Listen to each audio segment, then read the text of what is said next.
आज हम सब यहाँ एक ऐसे महान क्रांतिकारी, समाज सुधारक और विचारक को याद करने के लिए एकत्र हुए हैं, जिन्होंने अपना पूरा जीवन शोषितों, वंचितों और दबे कुचले लोगों के हक के लिए समर्पित कर दिया।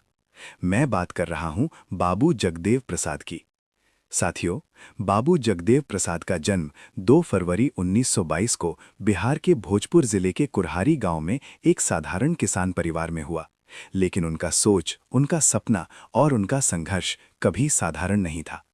उन्होंने बहुत कम उम्र में समझ लिया था कि इस देश की सबसे बड़ी समस्या गरीबी से भी बड़ी जाति है, और जाति से जन्म लेता है शोषण, अन्याय और अपमान। साथियों, बाबू जगदेव प्रसाद केवल किताबों के ज्ञानी नहीं थे, वे जमीनी हकीकत को समझने वाले नेता थे। भगवान बुद्ध का मानववाद, महात्मा फूले का सत्यशोधक विचार और बाबा साहेब डॉक्टर भीमराव अंबेडकर का संवैधानिक संघर्ष, इन सब का सार उनके विचारों में साफ दिखाई देता है।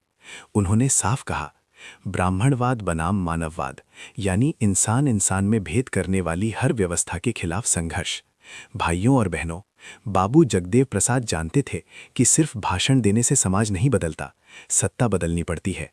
इसी सोच के साथ उन्होंने शोषित समाज दल की स्थापना की, ताकि पिछड़े, दलित, आदिवासी, गरीब और मेहनतकश लोग राजनीतिक रूप से मजबूत बन सकें। साथियों, उनका दिया हुआ नारा आज भी इतिहास के पन्नों में नहीं, बल्कि जनता की रगों में दौड़ता है। 100 में 90 शोषित हैं, 90 भाग हमारा है।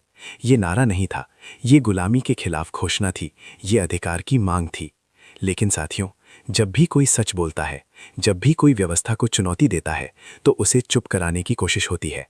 5 सितंबर 1974 बिहार की धरती पर बाबू जगदेव प्रसाद को सामाजिक न्याय की लड़ाई में शहीद कर दिया गया। लेकिन मैं पूछता हूँ, क्या विचार मारे जा सकते हैं? क्या संघर्ष को गोली से खत्म किया जा सकता है? नहीं साथियों, नहीं। आज भी जब कोई शोषण के खिलाफ खड़ा होता है, जब कोई बराबरी की बात करता है, तो उसमें बाबू जगदेव प्रसाद की आत्मा बोलती है।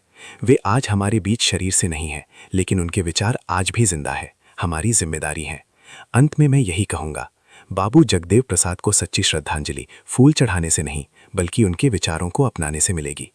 आइए हम संकल्प लें, जाति, भेदभाव और अन्याय के खिलाफ एकजुट होकर संघर्ष करेंगे। बाबू जगदेव प्रसाद अमर रहें। सामाजिक न्याय जिंदाबाद।